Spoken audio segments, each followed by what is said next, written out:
Então, 20 minutos, vai tocar a campainha aos 14, depois toca uma quando faltar um minuto para concluir. Para as exposições, passa a palavra ao nosso, em primeiro lugar, ao professor José Pacheco, da Comunidade de Aprendizado do Paranoá, em seguida ao professor Frederic Michel Litton. Então, boa noite.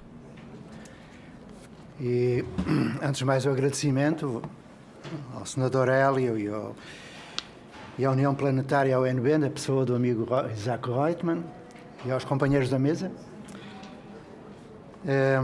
Eu talvez seja a pessoa que menos vai contribuir, porque sou português, e há pouco vim para o Brasil e sou um aprendiz de brasilidade. Falar da educação do futuro talvez exija que se fale um pouco da educação do presente. E muito rapidamente eu poderei esboçar um ponto de situação. E que me seja permitido dizer algo que talvez toda a gente conheça já. A educação que hoje nós temos no Brasil, apesar dos excelentes profissionais que temos nas escolas e dos bons gestores, ela caracteriza-se por estar fundada no chamado paradigma da instrução. O paradigma da instrução que teve origem no século XVIII, XIX, com referência a uma proposta filosófica do século XVII. Então, a escola que nós temos aí tem alunos do século XXI, com professores do século XX, a trabalhar como no século XIX. Só que no século XIX, o que nós tínhamos como recurso de energia era o carvão, e tínhamos a máquina a vapor. Não é o caso. No século XXI, nós temos algo bem diferente, mas a escola continua igual. Entretanto, no século XX, e a partir de algumas propostas de pessoas como Adolphe Ferrier, Cousinet, Montessori, quem está ligado à educação conhece esses nomes, começou a esboçar-se um novo paradigma, o paradigma da aprendizagem. Desculpa esta mania tão, doutoral de expor a questão, mas acho que é preciso relembrar estas coisas. Esse paradigma da aprendizagem propunha que se passasse do centro no professor para o centro no aluno. É uma ideia peregrina e que não pegou muito bem, deixemos falar deste modo, porque aquilo que nós tivemos no século XX, ainda hoje, por exemplo, escolas montessorianas, escolas Waldorf, tudo o que é construtivismo, etc., na prática, o que acontece nessas escolas é o paradigma da instrução mesclado do paradigma da aprendizagem. Não é o paradigma da aprendizagem. E o que é que nós temos durante o século XX? Duas grandes revoluções industriais. A segunda, que começa com o computador e com tudo aquilo que o computador traz de novo. A terceira, que começa com a emergência da internet, a questão das redes, a educação à distância, onde realmente a fonte de energia já não era o carvão, era a eletricidade, e hoje estamos em plena gênese da quarta revolução industrial. Estou a lembrar isto porque é importante nós situarmos-nos. Calcula-se que dentro de poucos anos a moeda seja a criptomoeda. Tudo aquilo que conhecemos como moeda se vai transformar. Nós teremos a robótica, grandes expoentes da robótica neste momento, e da inteligência artificial, como aqui foi referido. Nós teremos indústria no espaço, em gravidade zero, com produção bem mais económica das coisas. Teremos a impressora 3D, que nos permite fabricar em casa, desde a comida até os móveis. Temos a internet das coisas e temos o Wi-Fi planetário. E o que é que temos como escola? Paradigma da instrução, misturado um pouco, em alguns casos, com o paradigma da aprendizagem. É bom anunciar, para além disto que eu aqui expus, que nada está parado. Todos os projetos estão em fase instituinte. E eu tive a sorte de participar da primeira transição entre o paradigma da aprendizagem e do paradigma da instrução para o paradigma da aprendizagem. A Escola da Ponte, há 42 anos. Digo que tive a sorte porque não tem qualquer mérito. É produto de muita intuição pedagógica e de muito amor pela criança. Muito pouca teoria por trás, até porque naquela época ninguém conhecia o Piaget nem o Vygotsky. Depois, tive a sorte de vir parar no Brasil e participar de um projeto que fez passar o paradigma da aprendizagem quase para o paradigma da comunicação. Paradigma da comunicação. Já lá vamos ver o que isso é, ou seja, vou relembrar aquilo que já sabe. Projeto Âncora, Cotia, São Paulo. Onde, para além do exótico, porque muita gente considera exótico que não se tenha aula, nem turma, nem série, isso são dispositivos do século XIX, século XVIII. Não é isso que está em causa. Depois, mais adiante, se houver tempo, eu explicarei porque é que ela faz, neste momento ainda, a transição entre o paradigma da aprendizagem e o paradigma da comunicação. E já agora vou pedir ao amigo Raimundo, eu nunca sei o que vou dizer, eu trago assim umas ideias e trago um pendrive. Eu deixei com o amigo Raimundo uns vídeos e eu gostaria que passasse um vídeo que diz respeito. É um videozinho, todos têm menos de um minuto só para ilustrar. Porque aquilo que eu estou a falar, amigos, vocês ainda não perceberam, é do chão da escola. Eu trabalho na praxeologia, ou seja, na praxis educacional. Trabalho no chão de escola, enquadrando teoricamente aquilo que nós fazemos. E esse videozinho, se vier à baila e puder projetar, vai mostrar como, partindo... só um minutinho, que eu já peço para passar. O que vamos ver durante um minuto, ou nem tanto, é o depoimento de uma professora que eu encontrei há 12 anos atrás e que participou do projeto Âncora, em São Paulo. Quando eu fui trabalhar com as professoras, elas perguntaram-me, mas como é que nós vamos fazer essa coisa do paradigma da comunicação? Como é que nós vamos ensinar os nossos alunos a fazer portfólios digitais? Como é que vamos ensinar os alunos a trabalhar em currículo de subjetividade? Eu respondi, dando aula. E elas, muito surpreendidas, mas você dá aula? Eu não, mas já dei. E é preciso valorizar aquilo que as pessoas sabem. Se você sabe dar aula, é daí que nós temos de partir. Daquilo que a pessoa é, daquilo que a pessoa sabe, valorizando, dando segurança. E esta pessoa, que deu aula 30 anos, vamos ouvir o que ela diz. Raimundo, por favor. Como é que a gente fez isso? Não é essa parte. É o respeito. Não faz... As novas tecnologias, quando nós não planejamos, dá este resultado. Sai aquilo que a gente não quer. É respeito. Respeito. Este é o outro. Já agora, enquanto o amigo Raimundo vai procurando.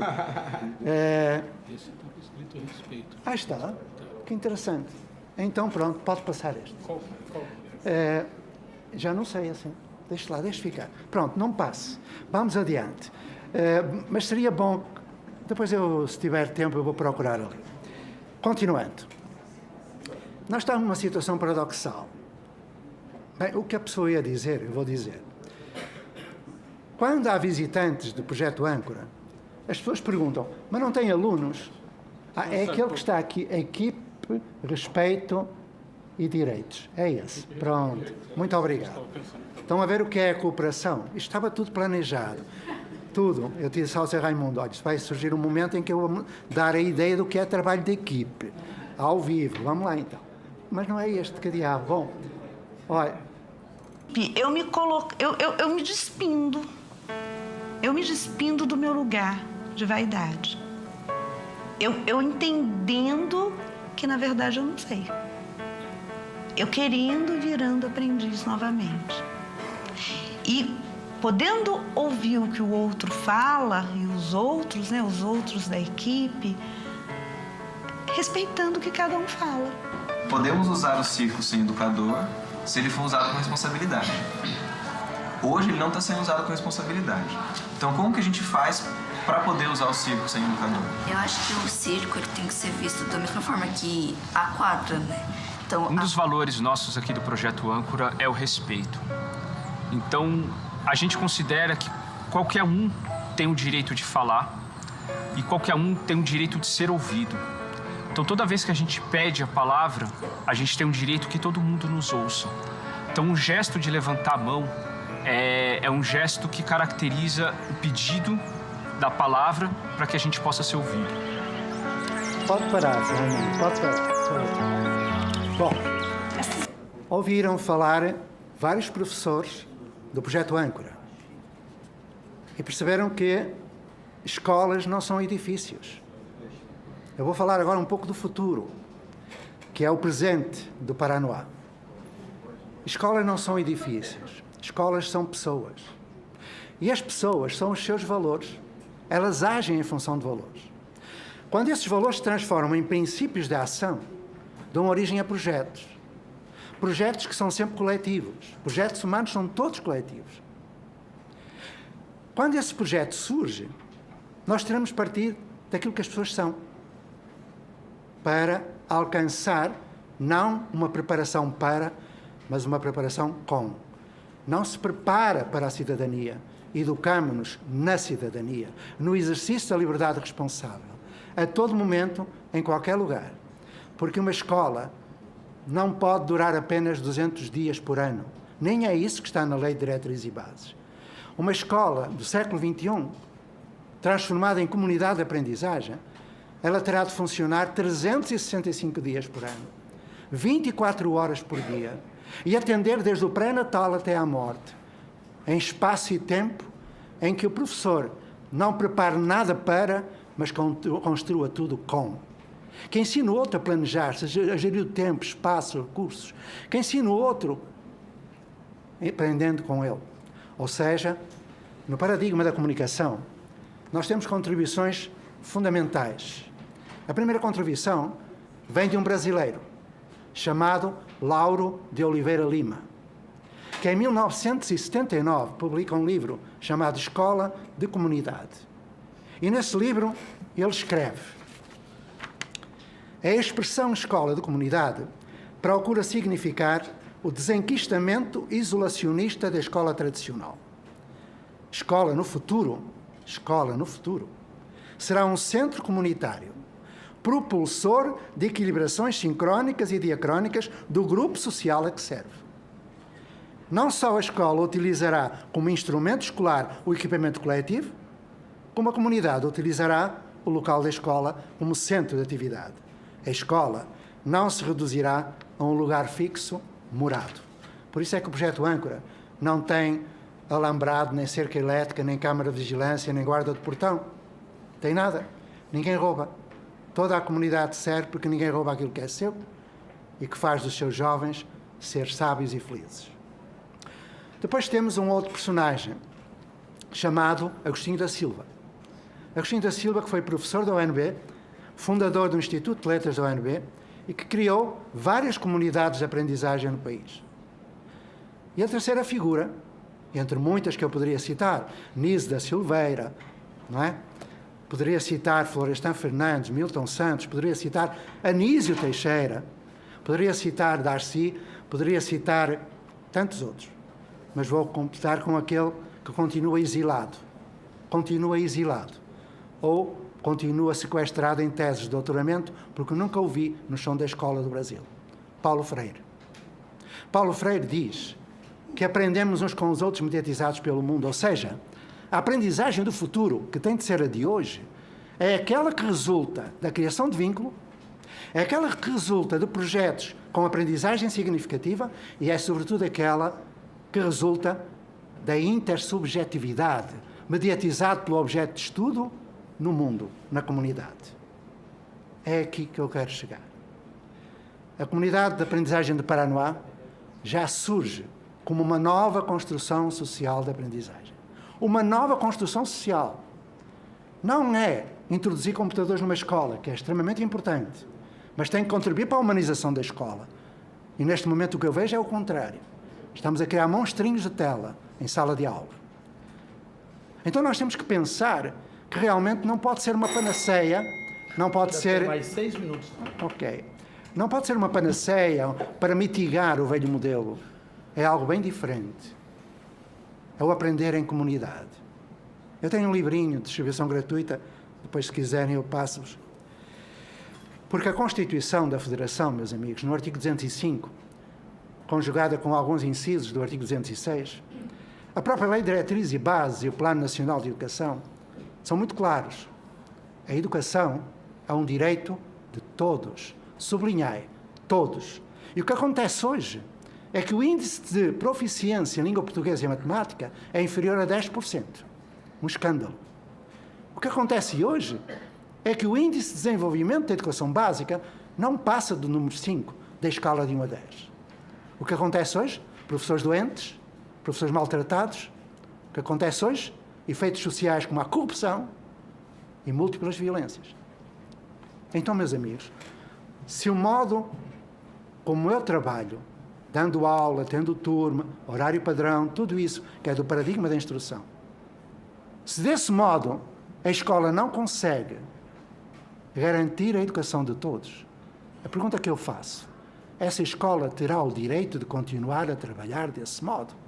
Onde é que está a ética, meus amigos? Onde é que está a ética, meus amigos? Não é uma opção, é uma decisão.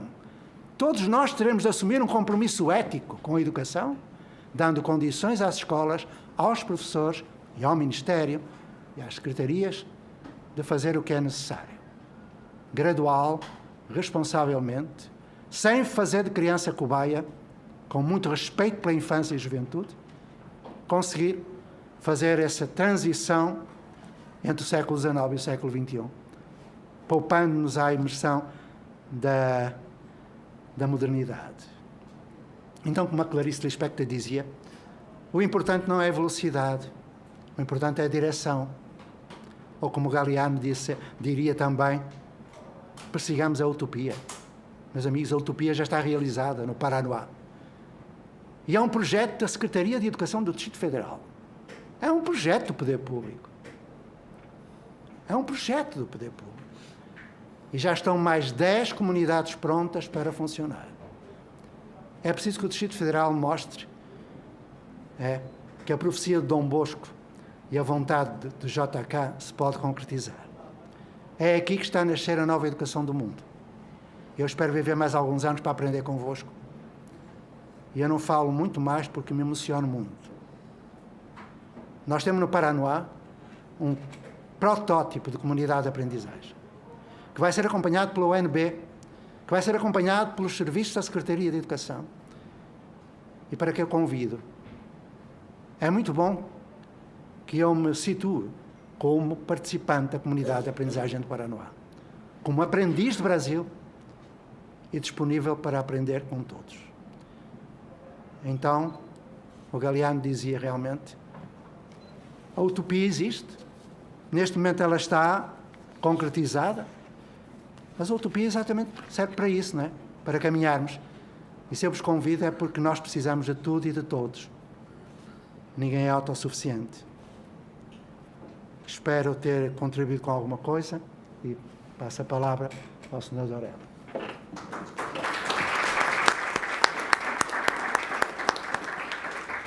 Nossos agradecimentos ao senhor José Pacheco, passando a palavra imediatamente ao professor Dr. Frederick Michael Lito, presidente da Associação Brasileira de Educação à Distância, ABED.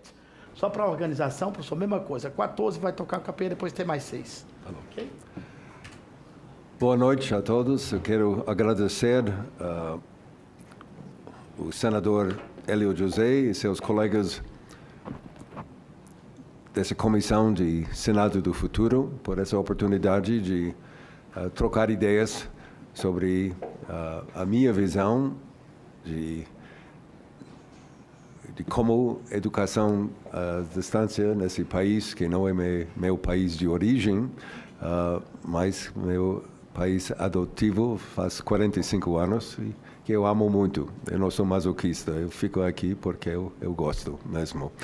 Mas realmente a educação, em todos os seus níveis, é um problema extremamente sério. Está provado estatisticamente, com números e com os resultados nos problemas industriais, produtividade, sobre o qual eu tocaria um pouquinho hoje. Também eu quero tirar meu chapéu, levantar meu chapéu para o professor e senador Cristóvão Buarque, que tem servido como inspiração inclusive para todos nós em São Paulo, um pouco distante de Brasília, e quero que ele continue seu trabalho de carreira em favor de educação para o país. O título que eu dei para a minha apresentação é Reconhecendo que um efeito entrópico está tornando a aprendizagem no Brasil cada vez mais obsoleta, assim necessitando de ser reinventado. Entrópico, segundo a lei da física, o mundo está indo de um ponto central em todas as direções. Em alguns sentidos, numa velocidade muito grande, e outros sentidos, não tanto assim. Eu pretendo mostrar para vocês como esse efeito de expansão, fragmentação, cada vez mais atomização, está afetando a nossa educação. Opa. Não. Ok. Vocês estão cansados de saber sobre blá, blá, blá, que a gente vê nos jornais todo dia, revistas, a quarta revolução industrial.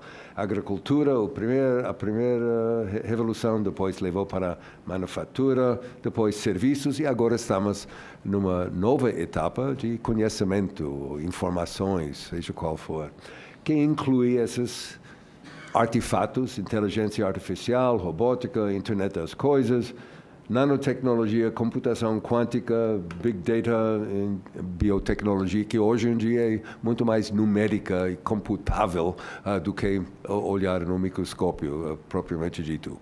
Tudo isso tem que ser levado para a educação de uma maneira suave e integral, porque todos os setores produtivos, textil, transporte, farmacêutica, etc., estão dependendo disso. O que significa que, na medida que, vamos dizer, robótica desemprega pessoas num setor, essas mesmas pessoas, sem ter que voltar para a escola, poderiam adquirir os conhecimentos necessários para mudar para outro. Porque a base da sociedade daqui em diante, pelo menos por enquanto, vai estar construído em cima desses itens aqui. E realmente nós precisamos uma quarta revolução educacional para acompanhar essas mudanças. Senão, como o professor Pacheco diz, estamos olhando mais para o passado e não para o futuro. Por exemplo, temos que ter alunos que saiam com mais flexibilidade cognitiva. A necessidade que futuros trabalhadores terão de conhecimento especializado, sim, em uma disciplina core, básico, nuclear, mas com preparação adequada para migrar a uma outra área, uma outra disciplina, sem ter que voltar para a escola. Indivíduos vão ter que evitar de ser pegos numa armadilha de um campo de aprendizagem excessivamente estreita. É um beco sem saída, que ocorre em muitas áreas. Os futuros trabalhadores, em todos os níveis, vão ter que se preparar para a aquisição constante de conhecimento e competências novas. Aprendizagem durante a vida como um todo. Devemos olhar para modelos de ruptura ou modelos de evolução. Então, essa fala de disrupção do professor Christensen, da Harvard University. Se você procura bastante no Google, você vai ver que os 24 previsões dele sobre indústrias sendo interrompidas por certos startups que inventam alguma coisa e acaba mudando todo o mercado, as previsões dele realmente não eram factíveis, e não mais do que 6 ou 7 dos 24 casos que ele produziu. Então, temos que ter consciência de que modelos tradicionais e alternativas podem coexistir para atender públicos diferenciados. Por exemplo, o teatro é um fenômeno que existe há 2000 anos. E existe até hoje. Cinema veio, não interrompeu com o teatro. Foi uma adição. Televisão veio, não eliminou o cinema. E assim em diante, e vídeo, etc.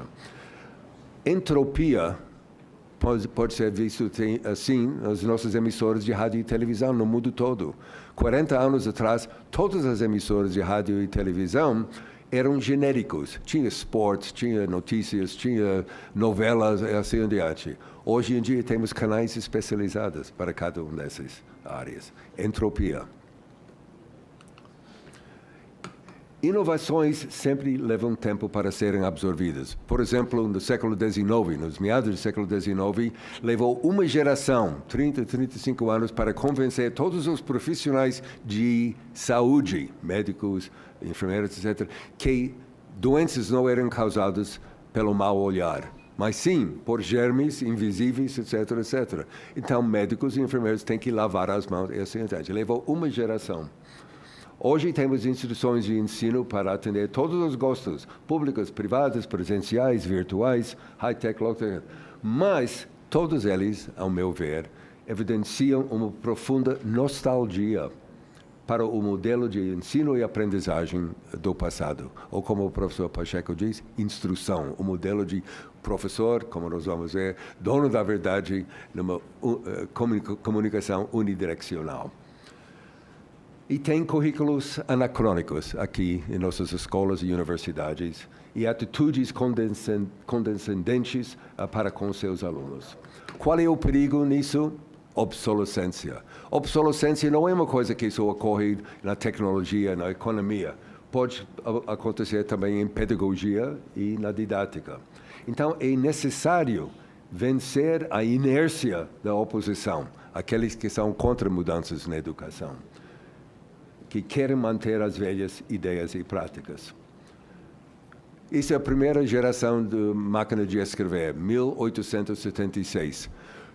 A máquina de escrever só foi adotada nos cartórios brasileiros em 1930, mais ou menos. Por quê? Porque a ideia dos donos dos cartórios não tem que ser punho próprio.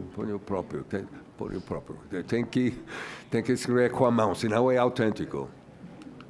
E nos Estados Unidos, quando mudou para automóveis, de carroça com cavalo para automóveis, houve toda uma grande oba-oba, a gente não pode aceitar isso. Então, um inventor inventou a ideia de colocar a frente do cavalo na frente do automóvel para acalmar os cavalos que ficaram assustados, não ver outros cavalos, assim adiante. Resistência ao novo, de novo. E aqui temos evidência. A Veja, em janeiro desse ano, mostrou que está havendo uma forte fuga de quadros importantes do país. Está acontecendo com boas cabeças e pessoas que estudaram bem, buscando novos pastos mais verdes. Nos últimos 4 anos, houve uma subida no número de pessoas brasileiras com formação superior fugindo do país, de 83% para 93%, indo para os Estados Unidos. Mais famílias inteiras se mudaram há 4 anos. 47% eram casados e desse grupo 63% com pelo menos um filho. E pior ainda, a faixa etária dos expatriados brasileiros aumentou. Em 2013, 61% tinha 26 anos. Agora, em 2018, 57% tem entre 30 e 49 anos. Quer dizer, a idade de ter suas carreiras consolidadas e maior poder aquisitivo, porque eles estão fugindo. E 92% se dizem que eles não pretendem voltar para o Brasil, pelo menos nos próximos 3 anos. Coisa que é preguiçoso para o Brasil. Desaprendizagem. Isso não é uma ideia nova, está andando nos artigos intelectuais de uma forma interessante. Unlearning. Quer dizer que você tem que desaprender certas coisas, certas práticas e ideias que você mantém para dar espaço para as novas ideias entrando. Tanto formas de pensar, hábitos, práticas e organização de sistemas. Desaprendizagem. Algumas ideias e práticas em educação do passado, mas praticadas ainda hoje. O aluno é apenas um receptor passivo e cabe ao professor ter o papel ativo. Todos os alunos são avaliados uniformemente, Sabemos que as pessoas têm estilos diferentes de aprendizagem. Então, como dar a mesma prova em matemática, história, português e assim adiante? O professor posicionado na frente da sala de aula é uma ideia do passado. O professor como dono da verdade e principal fonte de conhecimento. E talvez mais importante, do ponto de vista do professor, isonomia. A obrigatoriedade de isonomia em tudo, especialmente em salários de professores, igualando professores improdutivos e professores produtivos. É uma falha. Os valores que precisam mudar para formar um novo padrão dominante de educação. Não existem empregos no futuro. Vai ter, sim, apenas trabalhos ad hoc, pequenos grupos sempre em reformulação, reagrupando e exigindo confiança mútua e esforços igualmente distribuídos com seus componentes. Todas as pesquisas sobre pessoas que trabalham até além do período de aposentadoria mostram que pessoas que trabalham com muito prazer gozam de uma saúde melhor, têm oportunidades de trabalho mais seguros e mais bem pagos, eles são mais produtivos, são mais ativos civicamente e são beneficiados no trabalho, na família e na vida social. Os valores de um padrão dominante futuro. Estratégias pedagógicas novas. Aqui são algumas estratégias pedagógicas que não são novas, mas são usadas geralmente com pouca eficácia. Juntar a aprendizagem abstrata com a aplicada. As escolas vocacionais são muito competentes nisso. As universidades, com rara exceção, não são. Integrar a pensar com o fazer, o ativo com o experiencial. Aproximar o científico e tecnológico vocacional com as humanidades e as ciências sociais. As nossas universidades preparam engenheiros e médicos e outras pessoas sem nenhum contato com as humanidades. Isso não produz um profissional futuro, um cidadão do futuro redondo, não estudando literatura, história, que dá outras perspectivas. A mente analítica não é a única mente necessária para o futuro. Automação. Bom, essa ideia de automação causando disruptura na sociedade, desempregado. E aí eu lembro, quando eu era universitário, na Universidade de Califórnia, em 1958, saiu um livrinho da Fundação Ford, muito importante, chamado Automação, dizendo naquele ano, 40 mil ascensoristas iam ser desempregados por causa da instalação de elevadores automáticos. Quem pegou isto como uma preocupação? Ninguém. Pelo menos não nas universidades, não no sistema educacional. E agora estamos vendo que devíamos ter trabalhado nisso, mudar a nossa educação para se adaptar para esse tipo de ameaça, que é uma ameaça não totalmente negativa. Tem aumento de custos para a instalação e para o estudante e para uma constante. A esfera pública, temos um sistema extremamente injusto. Escola pública no Brasil, universidades especialmente, é gratuita e quem vai lá principalmente são pessoas que têm poder aquisitivo de pagar e eles não são cobrados. Isso é absolutamente intolerável. A esfera privada, os alunos pagam, mas isso é um processo normal. As instituições de ensino superior não terão mais no futuro, isso está na literatura, isso não é previsão minha, não terão mais o monopólio de certificação. Porque essa certificação daqui em diante vai ser dividida entre organizações não governamentais, sindicatos, associações profissionais, entre outros. Por exemplo, muitas universidades já estão abandonando programas de 4 anos, 5 anos para diferentes carreiras. Porque o MBA, sobre o qual eu vou falar um minuto, mais ainda, ninguém tem paciência para ficar X número de anos com o traseiro sentado numa sala de aula, quando uma boa parte do material apresentado não é relevante para a pessoa individualmente. Só outra metade, talvez. Está havendo uma busca pela cauda longa, quer dizer, nichos curriculares sem muita competição. Quer dizer, uma instituição oferecendo muitos cursos não comuns para alunos interessados, por exemplo, culinária, ou o desenho de jogos interativos, gamification, etc. Esses são cursos que atraem poucos alunos e satisfaz o mercado interessado, enquanto o que nós temos é quase todos os alunos em administração ou em direito e pedagogia, as grandes áreas. O que nós vamos ver é a aprendizagem independente autodirigida, o espírito de homeschooling, em que os pais não deixam seus filhos irem para a escola, fazem educação em casa e depois o aluno vai para a Secretaria Estadual de Educação, toma um exame e ganha o diploma. Nós vamos ver isso em todos os níveis educacionais e é bom, porque é menos militaristicamente organizada do que nosso sistema educacional mostra. Deixa eu passar para algumas outras. Estamos entrando num cenário de educação sob demanda, como vídeo sob demanda. Ok, pizza, domingo à noite, telefone para a pizzaria. As pessoas vão querer, cada vez mais, estudar apenas as coisas que eles querem estudar. E eles vão ter muitas oportunidades para isso. Por exemplo, as pesquisas mostram que 50% das pessoas que formam em universidades no Brasil, Estados Unidos e outros lugares acabam nas suas carreiras economicamente ativas mais tarde não praticando aquela área para a qual eles estudaram. 50%. Nas áreas do STEM, ciência, tecnologia, engenharia, matemática, também é isso. E nós estamos achando que a futuro da nossa sociedade depende em grande parte desse STEM. Então, que tipo de educação estamos dando para eles quando nós sabemos que a metade não trabalharia nesta área?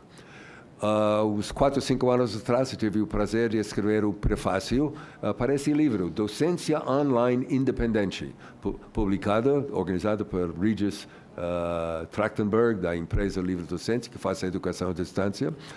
Isso é o caso de 12 professores online não ligados a nenhuma instituição educacional. E eles que dão o certificado com quem fez o curso com eles. Isso é a tendência no futuro, gente, com certeza. Deixa eu pular isto.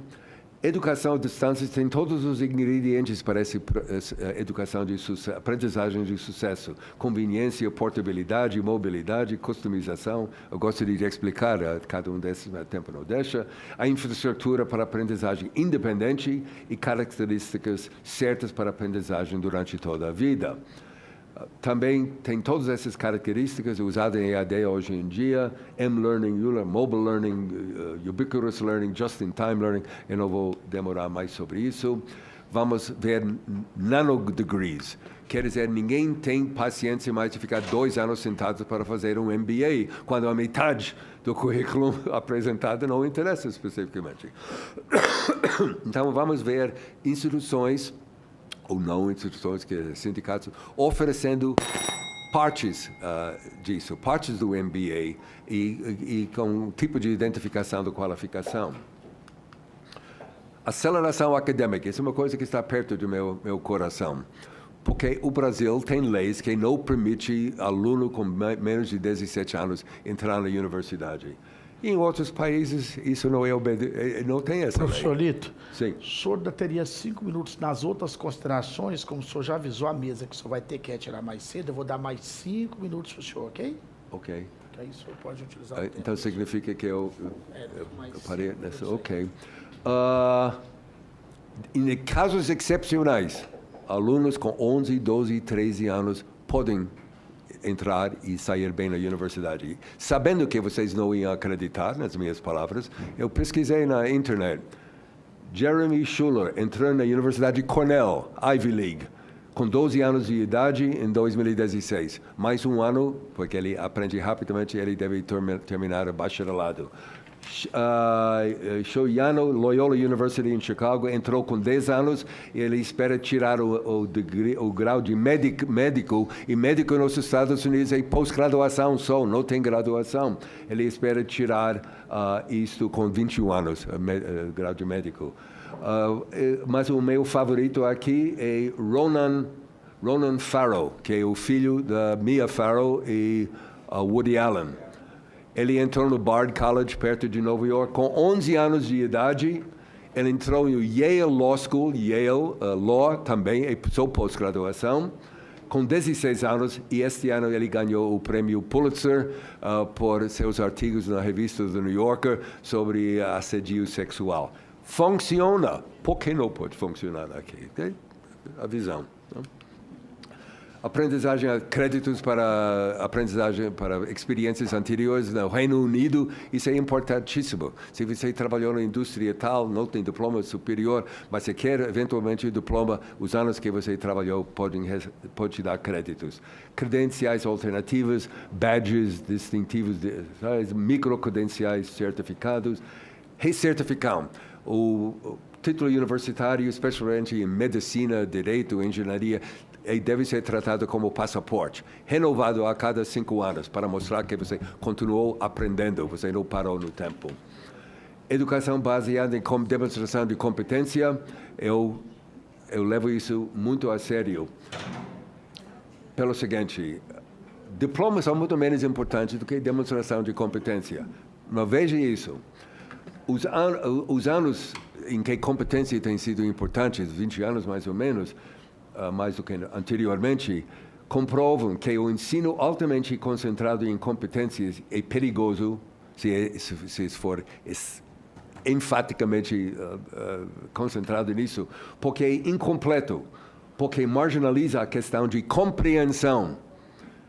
Competência é algo horizontal, raso, muito importante, mas raso. Enquanto compreensão é algo vertical, vai fundo, aprendizagem profundo. E como diz Carl Breiter, meu canadense favorito, um currículo que é 1 quilômetro de largura e 10 centímetros de profundidade não serve. É isso que nós temos, não? As barreiras de políticas públicas, no futuro, será que estaremos ainda carregando a cruz da tutelagem dos órgãos governamentais, regulamentando em acesso? O artigo 82 da Constituição diz que as universidades têm liberdade, autonomia, mas não é respeitado. Regulamentação demasiado tende a sufocar. Ok, esse é o modelo que eu criei, um fluxograma, que eu apresentei numa reunião do Banco Interamericano de Desenvolvimento uns 15 anos atrás e até agora ninguém prestou atenção. Isso mostra como que eu faço escolas públicas do primeiro grau, escolas particulares do primeiro grau, escolas públicas do segundo grau, vestibular, universidades públicas e universidades particulares. O laser, infelizmente, não funciona. Ok. Então, 75% dos alunos públicos de primeiro grau vai para o segundo grau e não conseguem passar normalmente. Quem devia vai para a universidade privada. Quem estudou na particular passa bem no vestibular. Mas a coisa piora, porque nas faculdades de educação, nas universidades públicas, tem tradição de pesquisa e na privada poucas, só as confessionais, eu acho que realmente tem pesquisa. O que acontece? Os formados nas faculdades de educação públicas vão ensinar onde? Nas públicas e nas escolas públicas? Não, eles vão para as privadas. E quem se forma nas universidades, nas escolas, faculdades de educação privadas vão ensinar, assim reforçando essa coisa. E eu não sei como podemos sair disso. Muito obrigado pela sua atenção.